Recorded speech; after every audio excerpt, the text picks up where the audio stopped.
માતર તાલુકાના તૈયબપુરા વિસ્તારમાં આવેલા વાસના ખેતરમાં ભીષણ આગ। ખેડા જિલ્લાના માતર તાલુકાના પાલ્લા ગામ નજીક આવેલા તૈયબપુરા વિસ્તારમાં આગ લાગવાની મોટી ઘટના સામે આવી છે।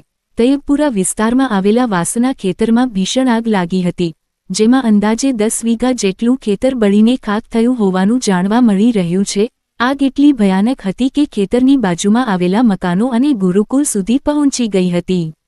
જો કે સદનસીબે કોઈ જાનહાનિ થઈ નથી। આગ લાગતા જ ગામમાં અફરાતફરી મચી ગઈ હતી।